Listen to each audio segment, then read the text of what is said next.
everybody. Welcome to today's episode of From Boxes to Butterflies. It's great to see everybody here, and I can see this is going to be a fun show. It's going to be the first of what's going to turn into a couple months worth of primarily authors in an upcoming book, in an anthology focused on beyond boundaries, thriving in life's gray zone. So this is going to be a lot of fun because who I've got today is one of the authors, and it's the whole topic of this book really fits both in terms of these authors, because I've heard a lot of the stories over the weekend of other authors, and they really do fit what it means to move from boxes to butterflies. For me, this thriving in life's gray zones, for me, that's the only place that I can thrive. People have tried to box me in different places, and I can't do it. It doesn't work for me. It's great. Hey, Sarah. Sarah's the first one today. This is awesome. But it doesn't work for me to be boxed. I can't do it. There's too much of my story, too much of my past, that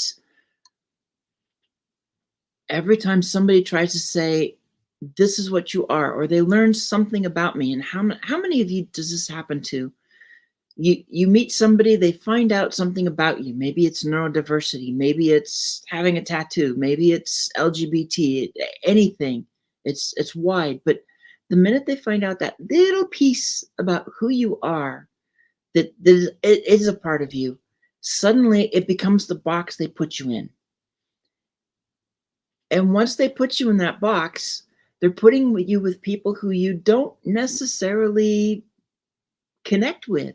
It's not your people, but they've automatically assumed it is because you all have this same trait.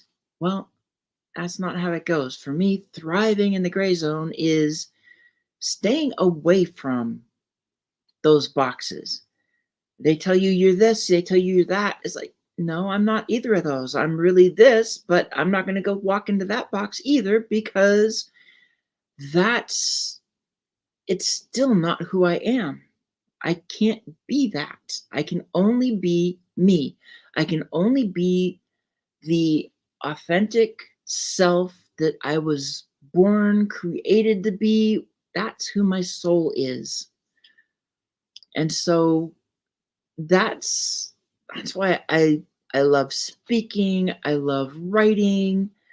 I will just put them out there because I've talked about them before. And when I talk about moving beyond boxes, from boxes to butterflies, even these two books, the Armor of God series, it's really from boxes to butterflies. It is the fantasy story version of what it means to move from being stuck in a box, being told who and what you are, to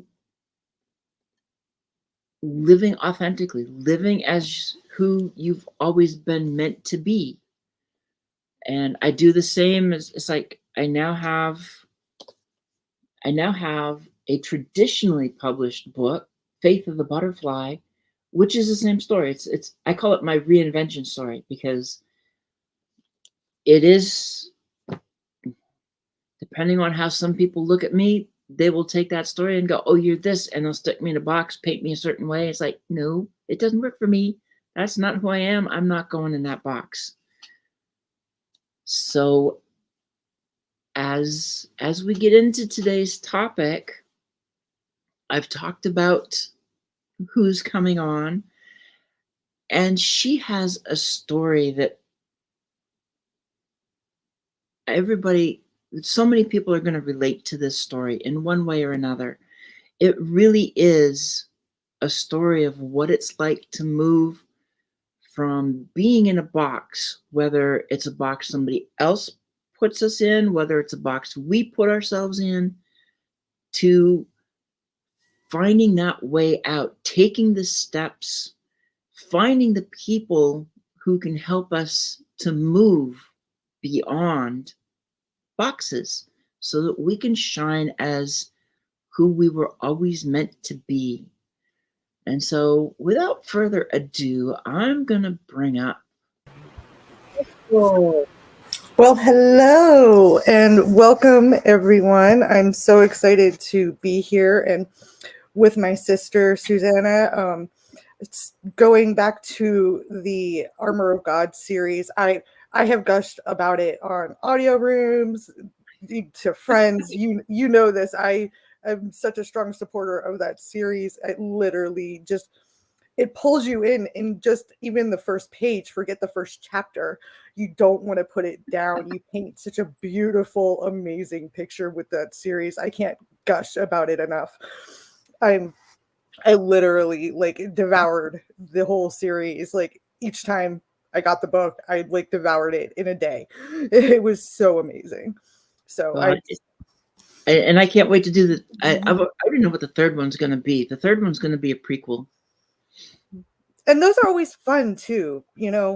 It's like, and when we talked about the book, I was like, I would love to have more of that backstory. So I'm excited about the prequel that of everything that led up to that.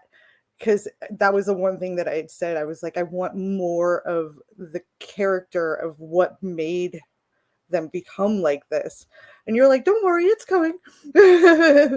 Well, there's a variety of backstories, but this is the backstory that takes place at the beginning. Mm-hmm. So I've already laid it out. You read the two books, you'll have an idea, but this will bring it to reality, and it's gonna be fun because I already know what the fourth one is too. I've already decided who I'm gonna focus on for the fourth one. So That's now I just gotta write them. Yeah, well, I Yep. was like my science fiction stuff too. But anyway, you've got your own projects. You've got a lot going on, and you are part of the beyond boundaries of Yep. what it means to thrive in life's gray zones. And that's the whole thing about living in the gray zone, because life is not black and white. There are gray zones of what's right, what's wrong, reasons behind what you do, whether it's emotional or practical. Not everything in life is black and white. And I happily live in the gray zone because the gray is so colorful to me. Right. Black and white is boring.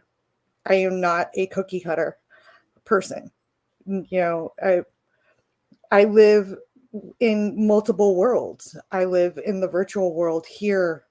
I live in, the mommy world, which the mommy world can be black and white. It's like, okay, no, you don't want to put your finger in that electrical socket. That's black and white, straight up, just no, Oh but yeah, I've had those stories. you know but at the same time, it's also really colorful watching our children grow and learn, and having to figure out that gray zone of being able to let them experience the life and wanting to protect them, because you can't put your kids in a bubble as much as we wish we could to protect them from everything, because they have to experience life. They have to know what's going on.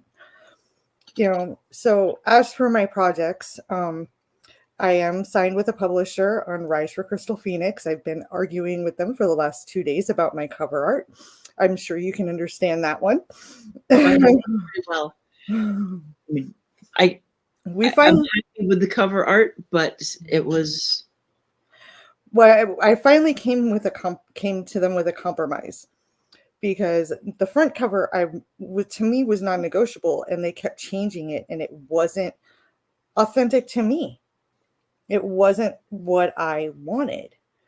But they gave me one of the covers that they had presented to me. I loved the back cover, the way that they did everything with the back cover. I was like, okay, well, here's the compromise. I sent you what I wanted for my front cover. That is what we're going to go with. But I want this cover for the back, and so we were able to come to a compromise on that.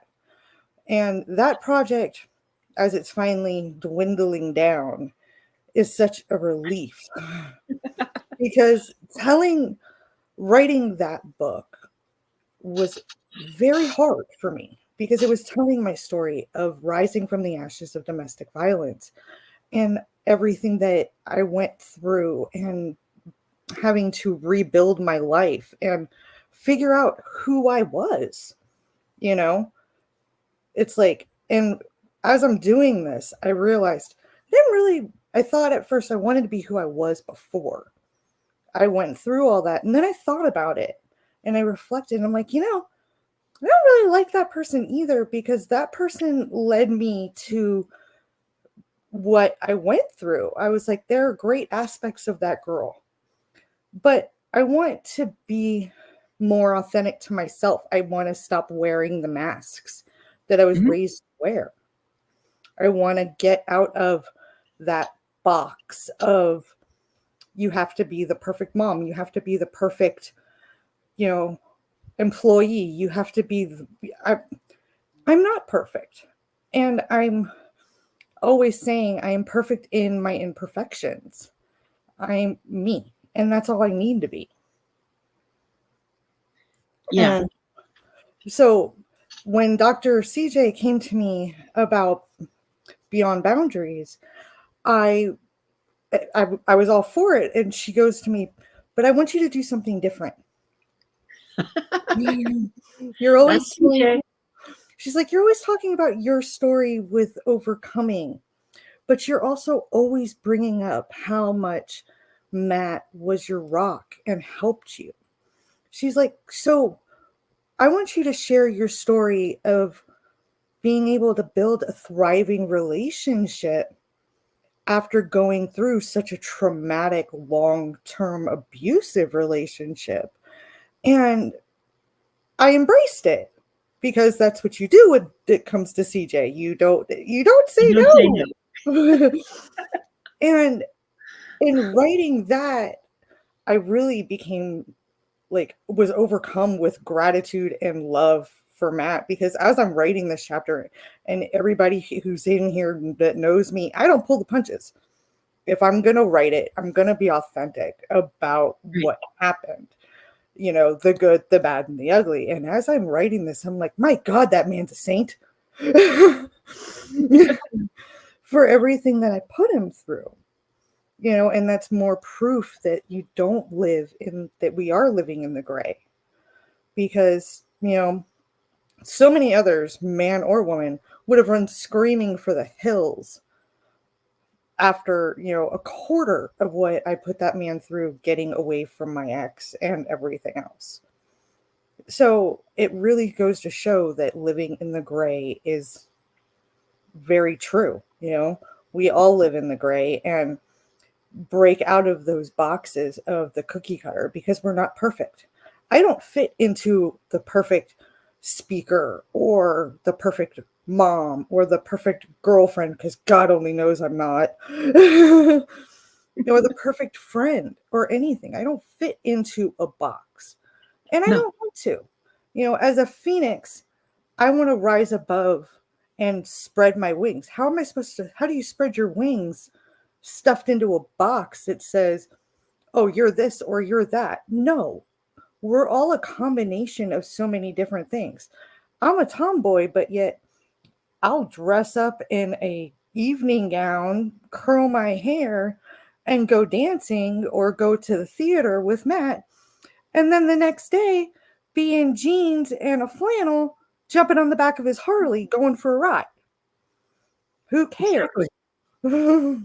Well, and that's one of the things I'll talk about too. It's like the reality is we could be placed in multiple boxes.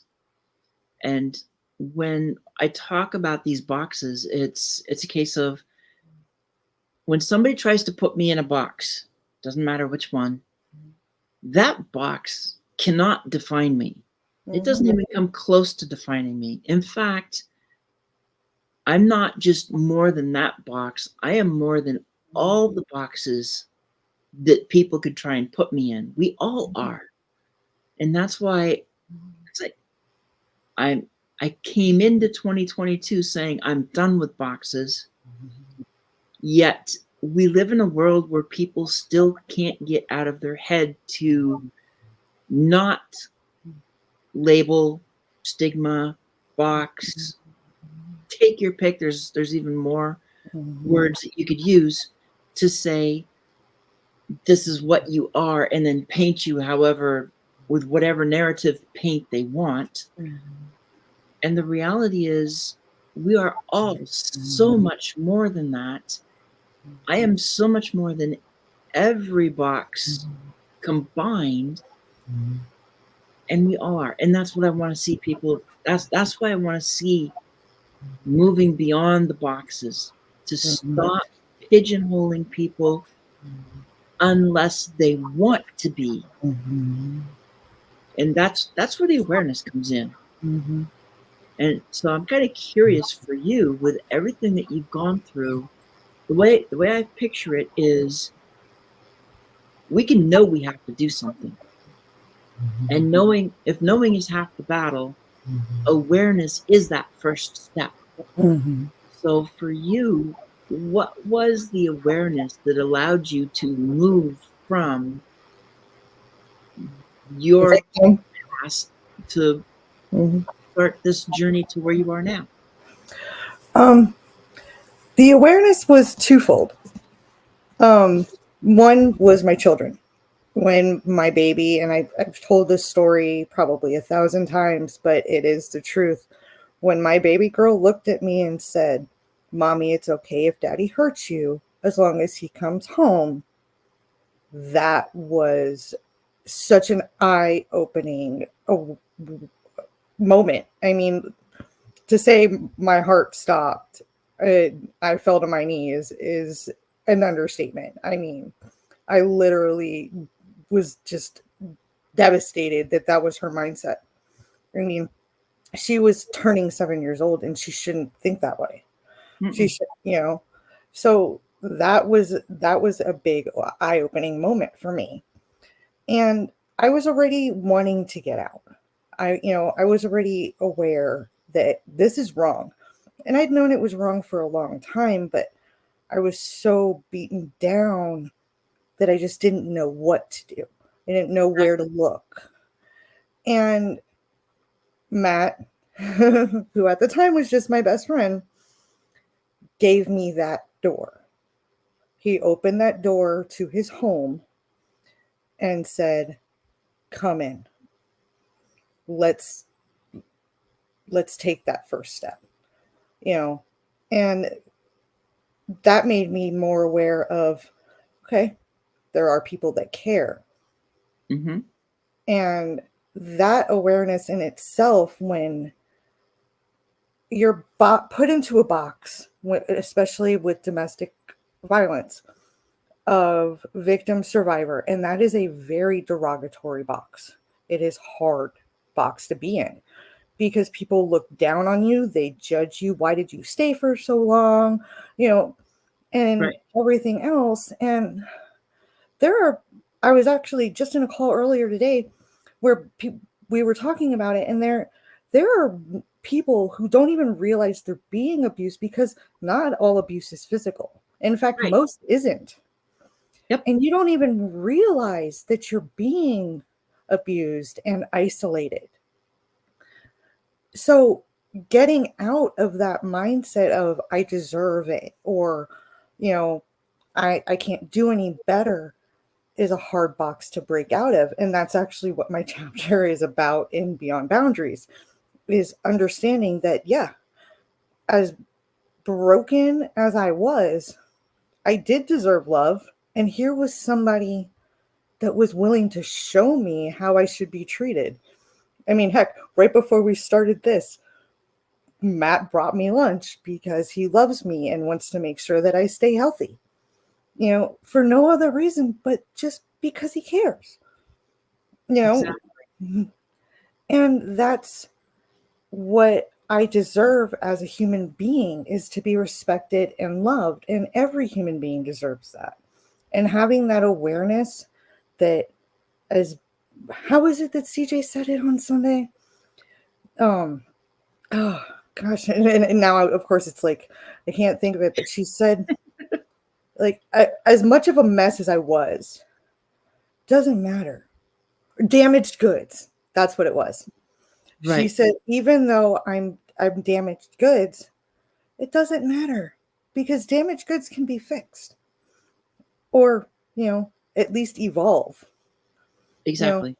there there's that one Japanese art form where they break, when you have a broken bowl or a cracked bowl, where they pour gold into it, into the cracks, and it makes it, number one, stronger, but number two, it makes it even more beautiful and different. And that's what we have to do to lift ourselves up out of that box of being a victim, of just surviving, pour that gold in there, make it stronger. Yes, thank you, Ollie. I couldn't remember what the term of the art form is, and I can't pronounce it, but thank you, Ollie. Big hearts and love to you. Sugi. For Thank you. But it's true, that art form is a great metaphor for what we're doing in breaking out of these boxes. We're taking pieces of ourselves and we're mending them and making them Mhm. more beautiful. But we're changing them as well. So to get out of that box and to be aware, yeah, it did take outside influences, both my children and Matt. But inside me, I was already reaching for it. I was already reaching for the reason. And that just gave me that final, and I can't even say nudge, final shove, because in a lot of these situations, you need that full out shove to make the realization, I gotta go. I've got to get out of this. I'm better than that. And we do need that. We need those shoves because Mhm. and they can come. The shove can come anywhere. To me, I'll say igniting the awareness, and I like ignite because I used to say spark awareness.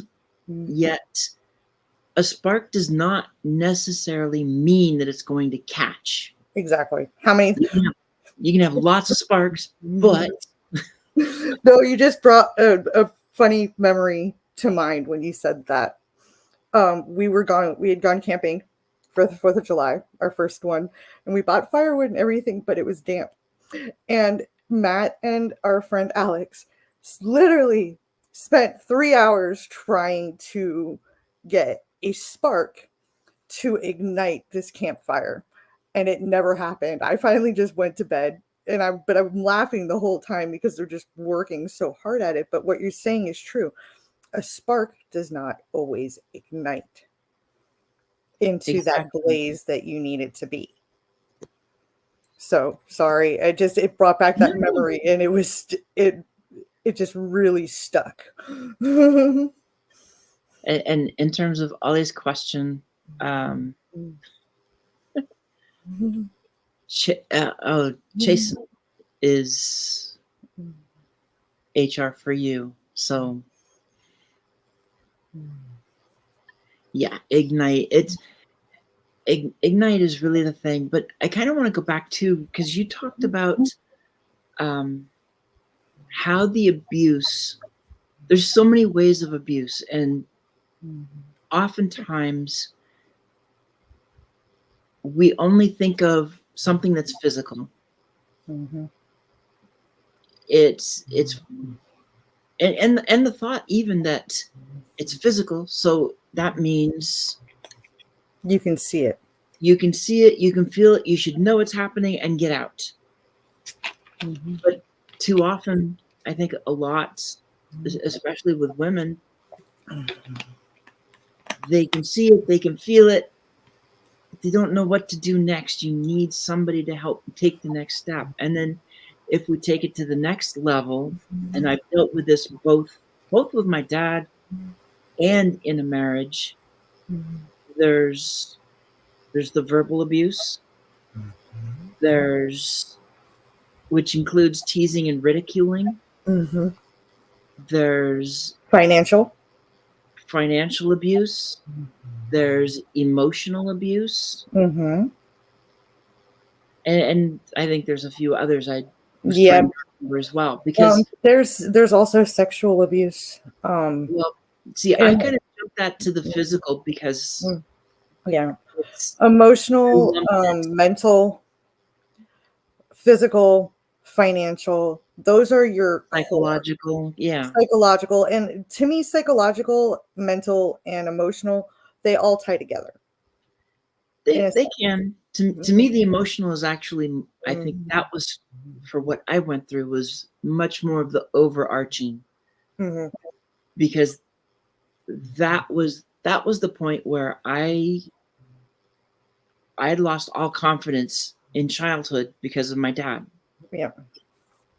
Everything that was done, it became a very emotional thing. I lost my emotions Yeah. basically in childhood. And then in You another become numb relationship, to it. it was the death by 1,000 verbal cuts. Mm-hmm. My ex was good at that. The death by a thousand cuts. And a lot of abusers, they don't start out with the physical. Most of the time, it really is the psychological and emotional abuse. Like you said, the death of a thousand verbal cuts. They Right, break you down. And when it comes to us as adults in those kind of relationships, and that can be in a friendship, that can be in a corporate, a work environment, and a really like romantic relationship. It does not have to, it is not just one of those environments that this happens. I've right. seen it so many times in the workplace where there's hazing, and that's definitely emotional abuse. There's, the we're meek minded or new employee that's unsure of themselves, they the ones that are higher up will pick at you and berate you when you don't do something exactly right, things like that. Mhm. And so emotional and mental abuse spans so many different ways and so many different people, because you could have the perfect relationship at home but be broken down confidence wise in your professional life. And there's always that one friend, and I use the quotations, that will, you know, break you down to lift themselves back up. You Yeah, know, so like you said, there's so many different types of abuse and in so many different aspects. And that's why I do what I do. Even in Rising of Crystal Phoenix, I even speak about the whole in the in the business world and friendship world, how you deserve to be treated with respect and kindness because it works better. Overall, you are more productive and are more willing to help if you're treated with kindness and respect. And, even if you screw up in the workplace, being pulled aside quietly and saying, given constructive criticism works so much better than berating you in front of your teammates and customers. And thankfully, finally, companies are starting to understand this, but we still have a long way to go. well, and I know that one very well because I've been on that berated end, Mhm. and that was actually in the military. Mm. So and you just, Mhm. it's a well-being aspect. I was talking Mhm. to somebody yesterday, and I look at it, all of this, it's creating that safe space in the workplace so Mhm. that you're not focused on building walls to hide behind because you're afraid of what others might say, might do, how they might treat you, because you don't know until the truth comes out, as it were. Yeah. And companies will say, oh, we're a safe place, everybody's happy, but that's not always the case. And the reality, even if companies are doing well, they could actually do better just because of well-being. People are more interested when they feel safe, listened to, and able to engage with people in the workplace. Mm-hmm.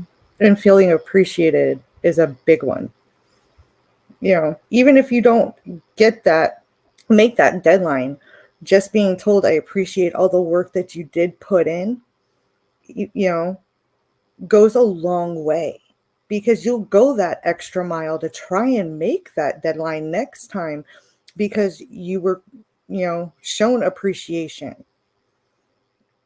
So, Yeah, and it's the deadline. It's just a feeling, even of being willing to share ideas, because I do believe I could see it with myself in some ways, where you can come up with a great idea.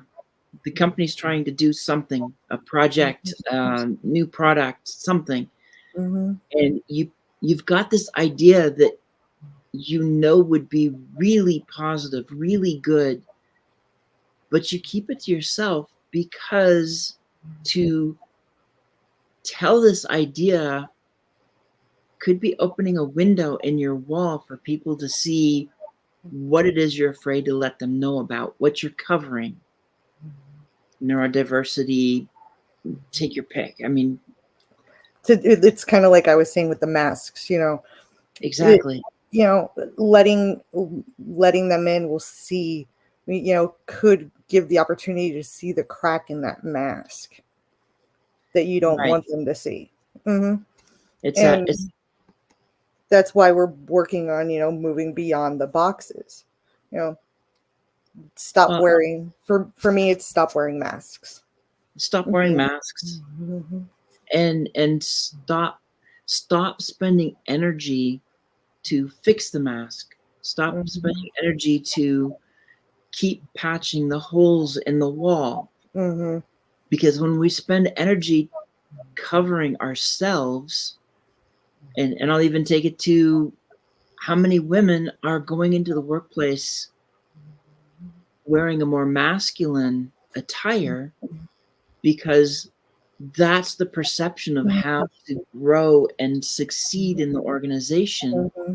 when they're more comfortable, and their creative ability, their ability to engage, maybe it's accounting, and they just need the flow of a skirt, they need the flow of ruffles, florals.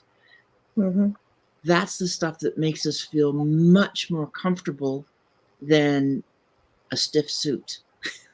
I agree. I mean, personally, I could go either way. I'm all about my comfy pants and a hoodie personally, but in the professional workspace, I am comfortable in a pair of slacks, but at the same time, I want to wear a pretty blouse.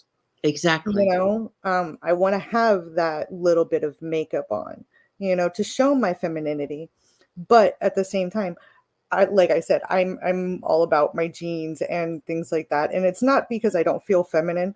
It's because that's what I'm comfortable in. Right. I grew up as a tomboy. I've always been rough and tumble. So I love my jeans and my slacks. But at the same time, when Matt and I are going out for dinner, I will put on a dress and it might not necessarily be like the sexiest, but I feel sexy in it. I feel beautiful in it. And that's what I want to wear. It has, but I've also gone out in jeans and a tank top. It really just depends on my mood, but I'm, that's the whole thing. I don't fit Exactly. into one box or the other.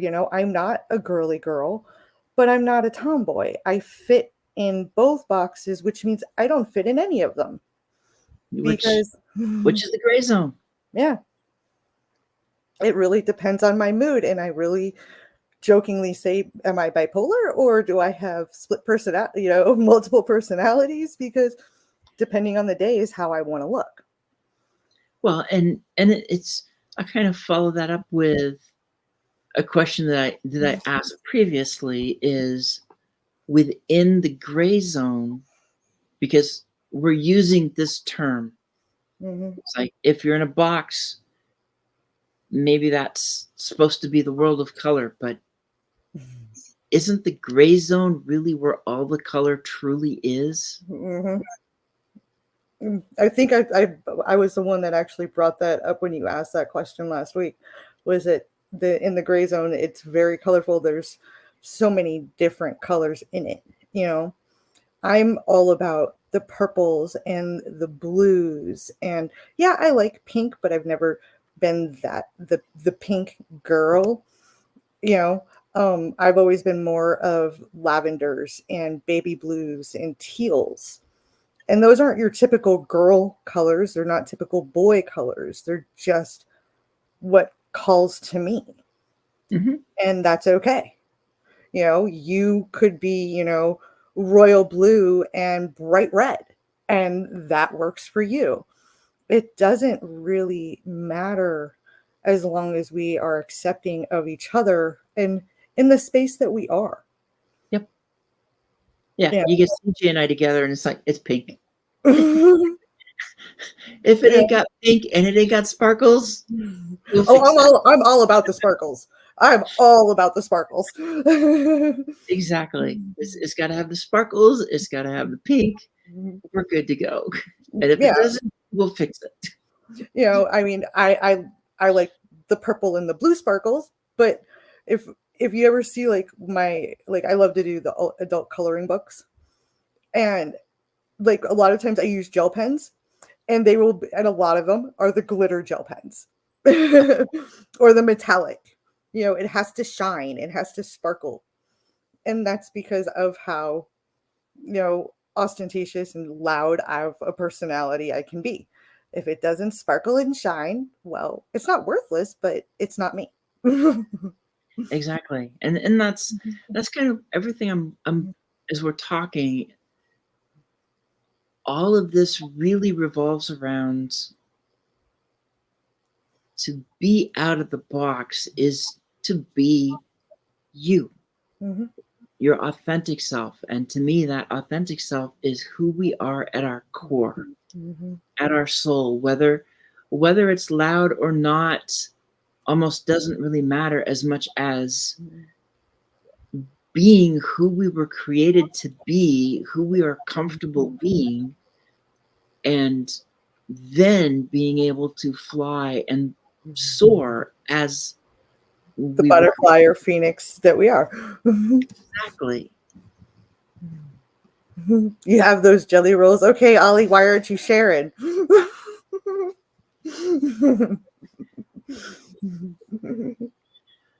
Well, he keeps talking chocolate too, but I haven't seen the chocolate yet. I think I get a feeling Ollie's waiting for the Star Trek technology to send the chocolates. I think so.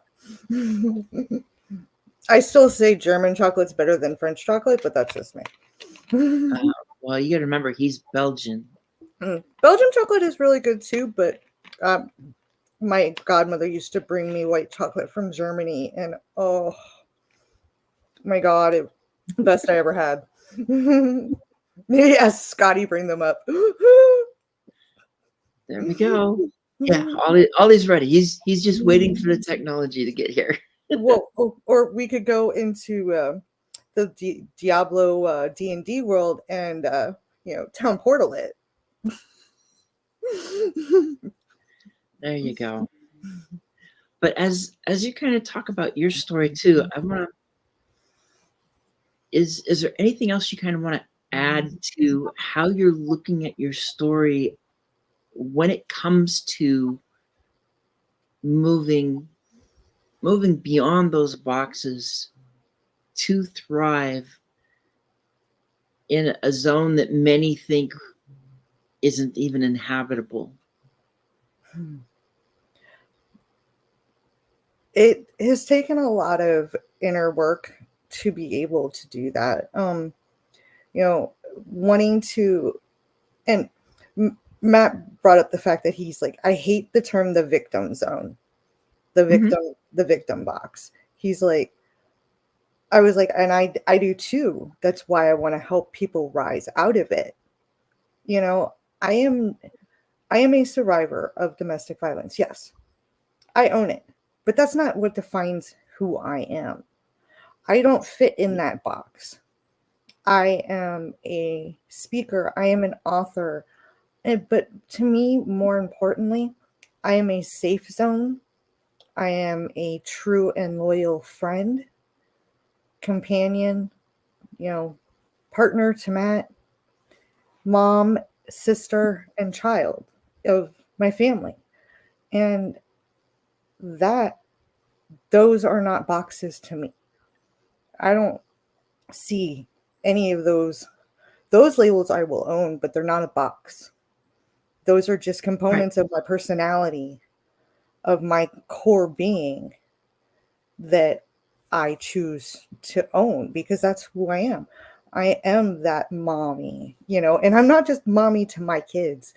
I have adopted kids that have adopted me because I accept them for who they are, when their family doesn't. And I love them for who they are, broken messes that we all are, because we're beautiful in them. And so just breaking down the sides of that box, saying, no, this isn't who I am. And I refuse to stay there. Because staying in that box of survivor victim means that there's no room to grow. And to me, growing as a person is a lifelong journey, not just a, in the present moment thing, because we're learning and growing every day. If I don't learn something new in a day, what did I sleep all day? Because whether it's learning a new song, learning something new about a friend, gaining a new sister or brother or kid, which happens to be more often than not,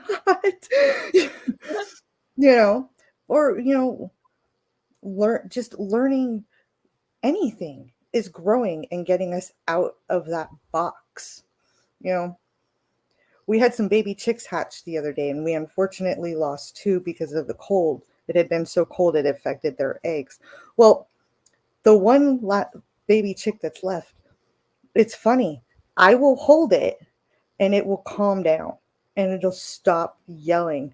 Now, the moment I put it back in its little box that we're, helping it to grow, she starts screaming bloody murder.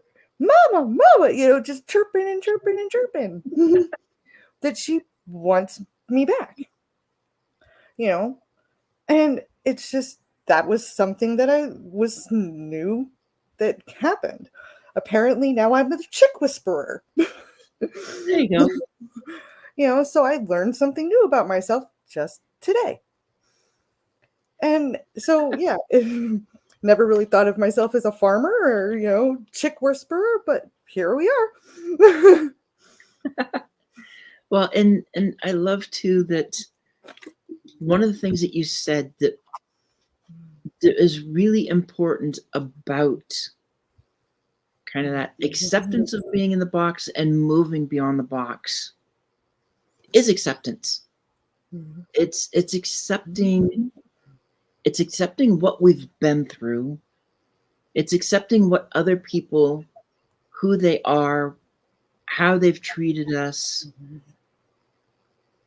And I'll try not to delve too far into the forgiveness and gratitude.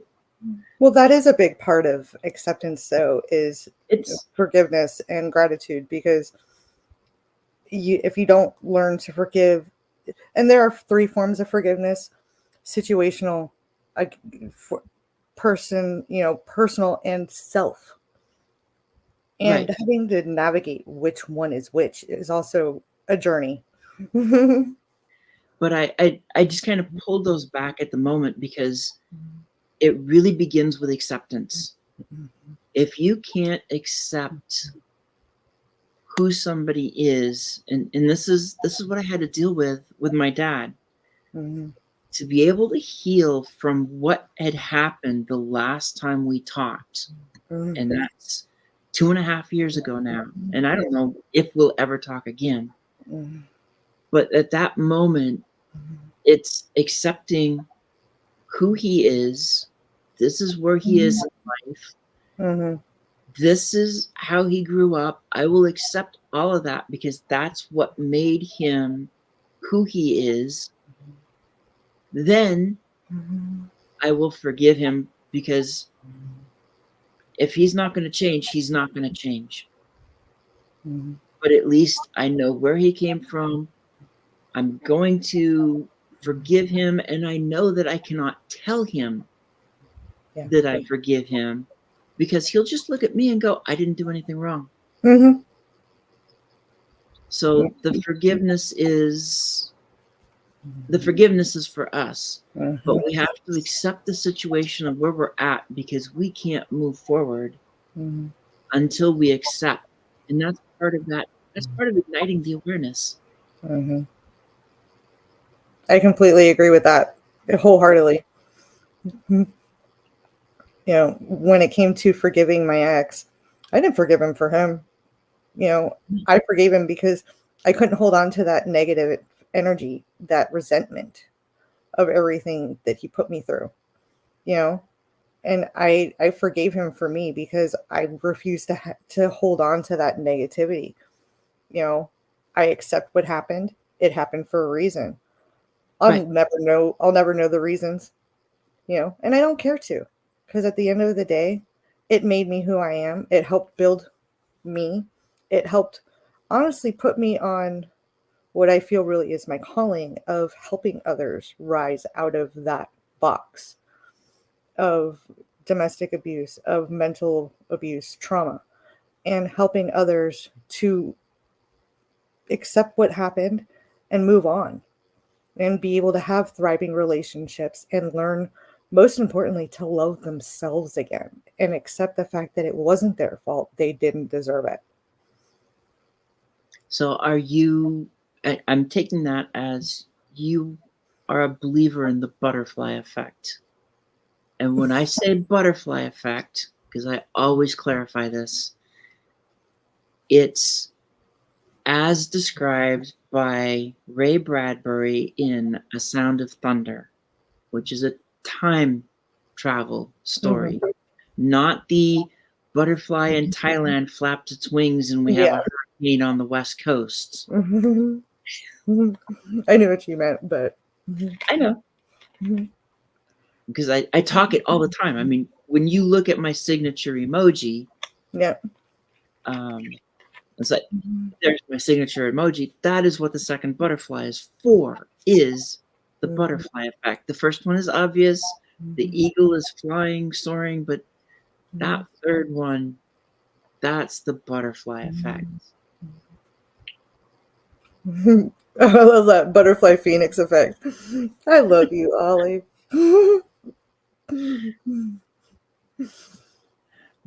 It's like, is there anything you would actually want to change in your past? Or are you truly willing to relive it all? There are some decisions since I got out that I had made that I feel if I changed, I don't feel it would have changed my path to where I am right now. But I do feel that if I had stuck to my guns and gone full no contact from the beginning, I do feel that my girls would have been able to come home. That's the Mhm. only thing I would have changed. I still feel I would be on this journey of being an advocate and a speaker and everything, that is truly the only thing I would have changed. And that would be a more recent thing, right? Yeah. Like, so, I mean, I'll give you that because it fits that more recent. I think about all the people who are like, yeah, if I could go back to high school and do this, or if I could go back to my 20s or 30s, it's like, I look at everything, I look at my whole history, and I truly believe, especially the way that Bradbury wrote that story, I would not even risk to make any kind, not even a minute change, not even to walk out the door a different time on a certain day to avoid something. It's like, Yeah. no, I'll take it all because I may not have liked looking at myself in the mirror in the past, but over the past few years, the fact that I can look in the mirror and love who I see, I'm not willing to give that up. I'm not willing to risk Yeah. changing any of it. Yeah, and that's why exactly what I said. It's like that's the only thing that I would change is the decision of, going full no contact sooner, because then my girls, I do feel, would be home, but it wouldn't change the path that I'm on, Right.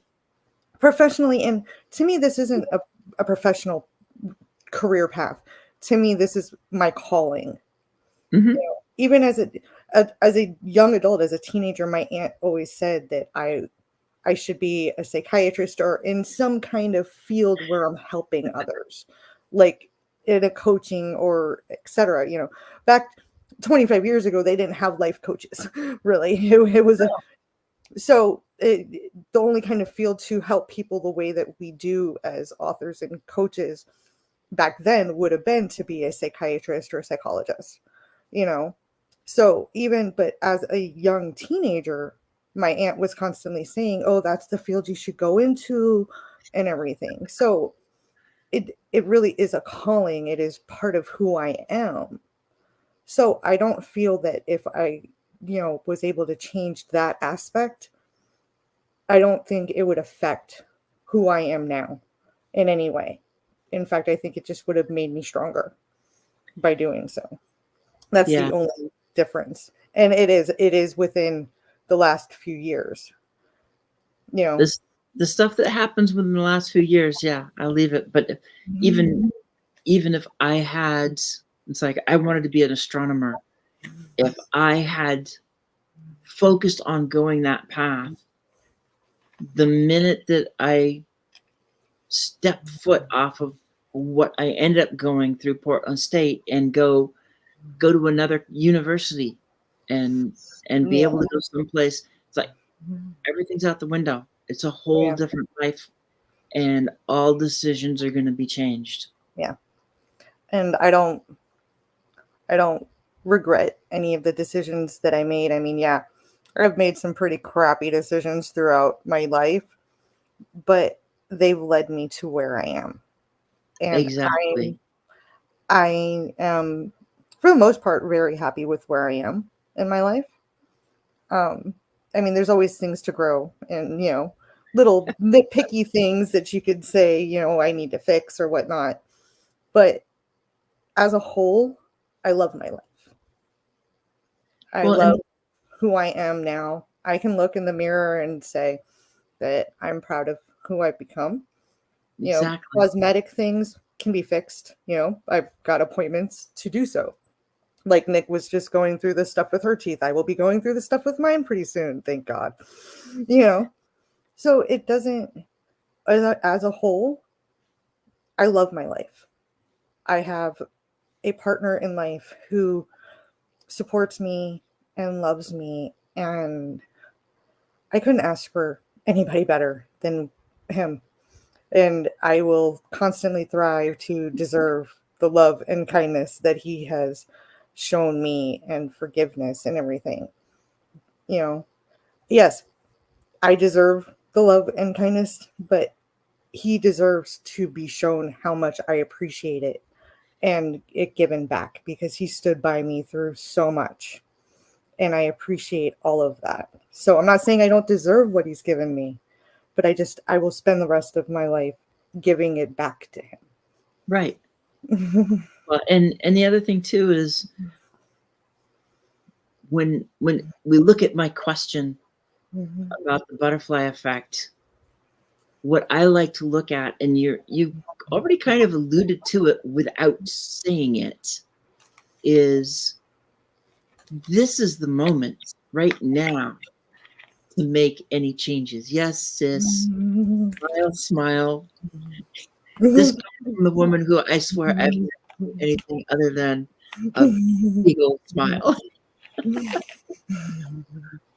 But when it comes to making those changes, if there's anything that you want to change in the past, now's the time to do it, because you're probably more ready now anyway. And the funny thing is, we are coming up to an hour. It's like, dang, the time Time flies flies when you're having fun. fast. And what I want to do now is kind of get whatever golden nuggets, whatever you want to kind of wrap up your story, whatever you want to leave people with to think about. I'm sorry, I'm giggling at. I love Ollie's puns that he always does. His little Oh, word, I his know. little word stuff. I'm giggling at the time butterflies. He always has that way of just lifting the mood, whether it's serious or not, and just making me giggle in that moment. And Ollie, never change. You are so amazing. You always have the best and worst timing in the world, because it's a serious question and all I want to do right now is laugh. I mean, okay, so you take what you said, try and do an Ollie. It's like he's the gigglenator. Yes. Honestly, if anybody can take away anything from what we've been talking about, is that you do deserve to be able to be you authentically and not have to fit into that box or wear a mask, and being you authentically and being aware of who that is can be a journey, but it's a journey that's worth it. You know, Right. figuring out who I was authentically after everything has been a journey, you know, of a lot of meditation, of a lot of just self work, and meeting great people like you, Dr. CJ, Ollie, having Matt in my corner. It did help a lot. So having people that give you that safe space to discover who you truly are is one of the biggest things that I find is almost a necessity to being able to get out of that box and spread our wings as the phoenixes and the butterflies that we are, and to spread our beauty and love to the world. Having those people to support you while you're figuring it out. I wouldn't be where I am if it wasn't before that support system that I have built. So that is my biggest takeaway, is that no matter where you are, if you can get a support system that is accepting of who you are in that moment and just wants to help you rise and figure it out, that embrace it and use it to grow and to change, and and just to figure it out. That's my biggest thing. Without the love of my friends and my hubby, I wouldn't be as strong as I am. Right. That and to me that is I've seen it live. I got to experience it going to Podfest. Mhm. Exactly all of that. Having that support, having those amazing friends, having that close sister that Mhm.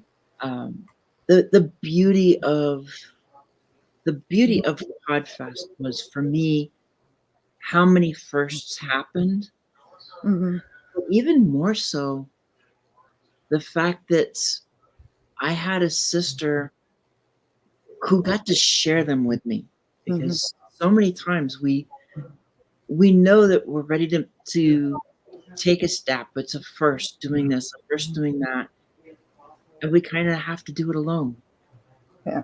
And we can only go so far alone. Mhm. But when we have that push Mhm.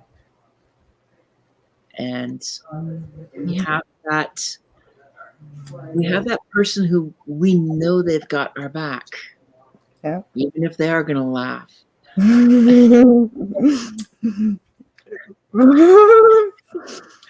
And that it's exactly that. Whether yes, you are 9 feet tall in your 5 foot tall body, Constance. Love you, Dr. CJ. oh, I mean, I told her up front, she could tell me she's only 5 foot, only 5 foot. It's like I know what 5 foot is like, but the first time I saw her in real life, Mhm. she was not 5 foot. Mhm. And she was not wearing platforms either. So that doesn't count. It's like, no,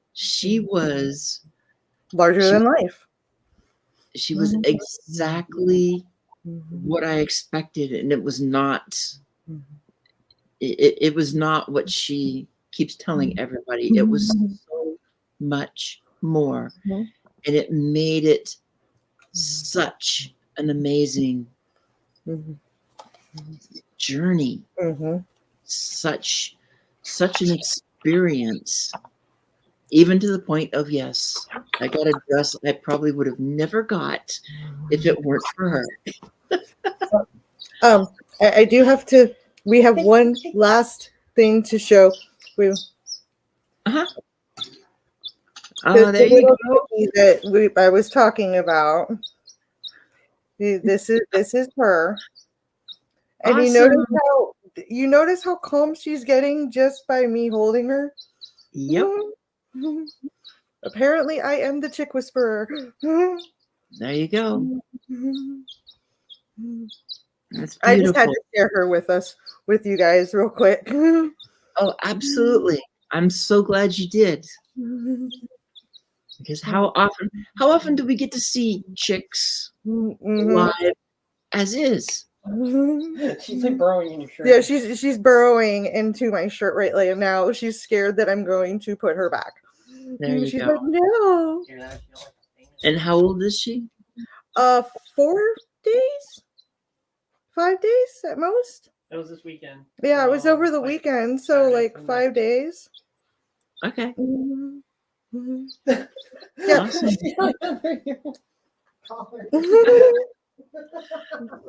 I think that's a great way to end everything, is with the chick. I agree. But thank you. She's chilling right there.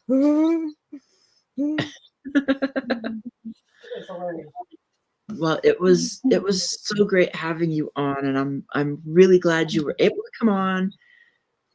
And it's going to be a beautiful couple of months, really. You're kind of the lead off going into. Yeah, I noticed the lineup that you were building. It's going to be amazing. I can't wait. Starting next week, there's so many of you that I'm looking at 2 shows a week, Wednesday and Friday. I just do a little bit earlier on Fridays, but being able to get everybody in, and I got some surprises coming in over the next month, really, because I've got 3 ladies that are going to be in they're not in the book, but these are 3 ladies I've been connected with for over a year. I've known them since 2022, connected with them. It's kind of like when I had Sandra J. Wilson on last year. These 3, they're in that same connection. So I'm really excited, and it won't start next week. The first one will be in 2 weeks. Accepted my compromise, and they are going to put it together as a mock-up and send it to me today. Awesome. So that is one deep breath of thank goodness. That is a huge victory. Mm-hmm. That's really what it is a huge victory. Yeah, because I didn't want to back down, because the book is so personal to me, and it's my baby. It's my, way of helping, getting my word out there, and everything. So the cover had to be authentic. I just, everything they'd sent just didn't feel right. And the fact that I got word that yes, they are accepting my revision and they're putting it together, it's just a huge win and sigh of relief, because I didn't want to keep fighting with this. It's like No, and I understand the importance of a cover for an author. And I look at the 3 that I have for my solo books. I couldn't have asked, when Amber gave me the first for Search for the Armor of God, the first cover design, I knew she was the right person. It was the right design, and there was no way I was going to go backwards from that. And it gave me, the beauty of it is it gave me a design that works for a series. So it met something that I wanted that I hadn't even told her. Yeah. I knew there were going to be more books. When you can create a cover that anybody can look at that cover, and then they see another book with a similar cover, they know they belong together. Yep. That is amazing. All right. Before we keep going, because we are going to keep track if we're not careful, I'm going to close it up and say thank you so much, Crystal, for being here, and thank you so much for everybody who's been in the audience in all the conversations. And I just love the energy of this show, of how everybody is engaged in the conversation and engaged with each other, because that's how these are supposed to really be. It's not just those on the screen, it's everybody. So thank you so much. And with that, I'm going to say goodbye. Bye, guys. Mwah.